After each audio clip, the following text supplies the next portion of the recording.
Guys welcome back to my new vlog. तो कैसे हैं आप लोग? आई होप एकदम अच्छे होंगे और एलटीसी के एग्ज़ाम के लिए एकदम पूरी तरह से तैयार होंगे। टाइम हो रहा है 11:33 और आज डेट है 3 जुलाई। कल नहीं परसों हमारा एग्ज़ाम है और मैं अगर मेरी कंडीशन बताऊं तो मेरे को डर बिल्कुल भी नहीं लग रहा, बिल्कुल भी 1% भी डर नहीं लग रहा।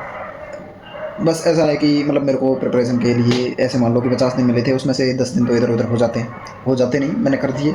और मैंने जितनी प्रिपरेशन की मैं उससे बढ़िया परफॉर्म कर सकता था, लेकिन मेरे से हो नहीं पाया, जो भी है ठीक है।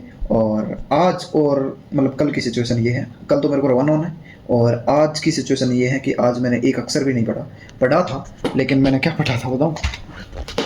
ये बुक मेरे बेड पे पड़ी थी तो मैंने इसे पढ़ा, ठीक है। लेकिन सिलेबस का आज मैंने कुछ नहीं पढ़ा, अगर मैं सच बोलूँ तो। कल थोड़ा बहुत पढ़ा था, उससे पहले भी पढ़ा था, लेकिन आज मैंने बिल्कुल भी नहीं पढ़ा। अब मेरे मन में ऐसे हो रहा है कि अब तैयारी होनी थी वो हो गई। अब 2 दिन में क्या ही एक दो नंबर, एक दो क्वेश्चन बढ़ा लूँगा ज़्यादा से ज़्यादा। सच बोलूँ तो ओवरऑल मेरा मन नहीं कर रहा पढ़ने का। अब आज मेरे को लाइव भी आना था, बट मेरे साथ ऐसे हो रहा है सच बोलूँ तो, मैं जैसे ही पढ़ने बैठ रहा हूँ तो ऐसे फोकस भटक रहा है और पता नहीं क्यों मेरी किताबों से ध्यान हट रहा है। और मैं वापस बैठ रहा हूँ, फिर मेरे को लगता है कि ये भी पढ़ लूँ, वो भी पढ़ लूँ, ये भी पढ़ लूँ, वो भी पढ़ लूँ, ऐसे वो भी पढ़ा है, वो भी पढ़ा है, वो भी पढ़ा है, वो भी पढ़ा है। अब 2 दिन में वो सब हो नहीं सकता। तो कुछ ऐसी सिचुएशन है, ऐसी सिचुएशन में मैं थोड़ा सा फंस चुका हूँ, लेकिन कोई नहीं, जो है ठीक है। और ओवरऑल कंक्लूजन इस प्रिपरेशन का ये है कि भाई मैंने बहुत कुछ सीखा है इस प्रिपरेशन से, बहुत ही ज़्यादा। पहले मैं कंसिस्टेंट नहीं रह पाता था और अब मैं पिछले 50 दिन से कभी कभार को छोड़ के मैंने कभी 2 दिन का लगातार गैप नहीं लिया। मैं डेली कंसिस्टेंट, ठीक है। और मैं डेली पढ़ने की कोशिश कर रहा हूँ और मैंने कभी कभी अपनी परफॉर्मेंस को बहुत ही ज़्यादा पीक पे पहुँचाया है, लाइक 12-13 घंटे, और कभी कभार 2-3 घंटे ही हुई। लेकिन जो भी था, ये जर्नी बहुत ही बढ़िया रही मेरे लिए और ऐसे रही कि मैंने इस जर्नी से बहुत कुछ सीखा। और अब जो भी नॉलेज सीखी हुई है वो मैं अपनी नेक्स्ट जर्नी में अप्लाई करूँगा और मेरे को सीरियसली बहुत अच्छे अच्छे रिजल्ट मिले। मैं ऐसे नहीं बोल रहा कि मेरा एग्ज़ाम क्रैक हो जाएगा या नहीं, या जो भी होगा, लेकिन मैं इतना ज़रूर बोल रहा हूँ, अगर मेरे पढ़ी हुई में से आया तो शायद मैं उसमें से अच्छे खासे क्वेश्चन सही करूँगा। इतना बोल सकता हूँ। बाकी पेपर के लेवल पे डिपेंड करता है कि भाई क्या होगा क्या नहीं। अपन अभी भी नहीं बता सकते कि सेफ स्कोर क्या है, अभी अपन ये नहीं बता सकते कि मेरिट क्या रहेगी, अभी अपन ये नहीं बता सकते कि पेपर में कितने क्वेश्चन अटेंड करने हैं। ये सब पेपर पे डिपेंड करता है। अब मेरा मैं बताऊँ तो पिछली बार आरएएस की जब प्री हुआ था, तब मैंने पिछला वाला आरएएस प्री दिया था, तो उसमें सभी सर या टीचर ने ये बोला था कि 120 अटेंड करके आने हैं। हर टीचर यही बोल रहा था, कम से कम 120 तो करके आने हैं। लेकिन जब पेपर आया तो क्या बोलूँ मैं।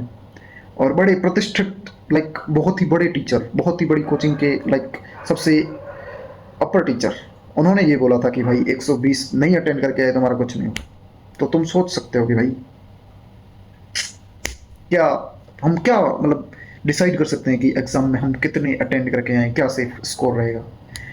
जितने आ रहे हैं उतने करने हैं, कुछ नहीं करना भाई। 2 ऑप्शन में डाउट हो रहा है, 2 ऑप्शन एलिमिनेट कर चुके हैं तो वो तो करना है, लेकिन सारों में डाउट हो रहा है, इनमें से पता नहीं कौन सा होगा, उसमें तुक्के नहीं मारेंगे। और 3 ऑप्शन, एक ऑप्शन एलिमिनेट कर दिया और 3 ऑप्शन बाकी है, तीनों में कन्फ्यूज़न है, वो भी नहीं करेंगे, कोशिश ये रहेगी। लेकिन देखते हैं, वो पेपर पे डिपेंड करता है, पेपर के बाद बताते हैं कितने मार्क्स बन रहे हैं। लेकिन मुझे बिल्कुल भी गम नहीं होगा कि ये पेपर कैसा होगा, कैसा नहीं होगा।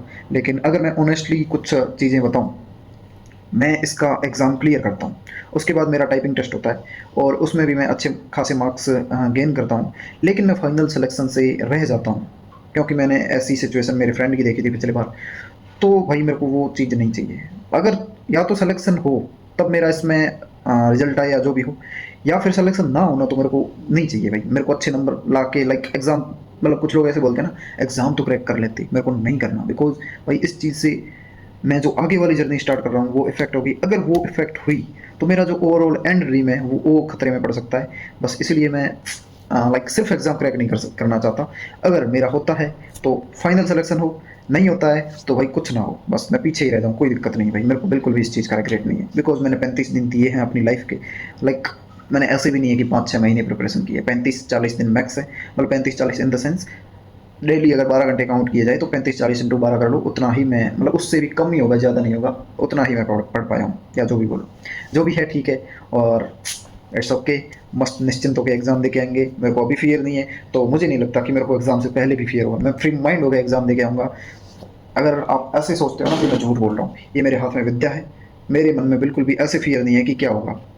लेकिन एक छोटा सा रिग्रेट ज़रूर है कि भाई काश मैं इससे भी अच्छा कर सकता था, इससे भी अच्छा पढ़ लेता। बस बाकी कोई दिक्कत नहीं है भाई, जो होगा ज़िंदगी कहीं न कहीं, किसी न किसी लेवल पे मेरे को उस लेवल तक पहुँचा के रहेगी, जिस लेवल को मैं डिज़र्व करता हूँ, जिस लेवल के लिए मैं बना हूँ, जिस लेवल को मैं पाना चाहता हूँ। कहीं न कहीं हम अपनी ज़िंदगी में ज़रूर पहुँच जाएँगे, क्योंकि भाई मेरे हौसले कमज़ोर नहीं हैं। चाहे कुछ भी बोलो, अंदर से पता नहीं एक ही आवाज़ आती है कि भाई कुछ ना कुछ हो जाएगा ज़िंदगी में, दैट्स इट। बस इसी के साथ इस व्लॉग को करते हैं यहीं पे एंड। आज मेरा पढ़ने का मन नहीं था, तो भाई मैं नहीं पढ़ा। कल मेरी ट्रेन है 4 बजे, हम यहाँ से फ़रार हो चुके होंगे जयपुर की गलियों से, आज़ाद होके हम पहुँच जाएँगे परसों सुबह 7 सॉरी हम पहुँच जाएँगे परसों सुबह 5 बजे जैसलमेर। और जैसलमेर में आदर्श विद्या मंदिर स्कूल है, वो मेरा सेंटर है।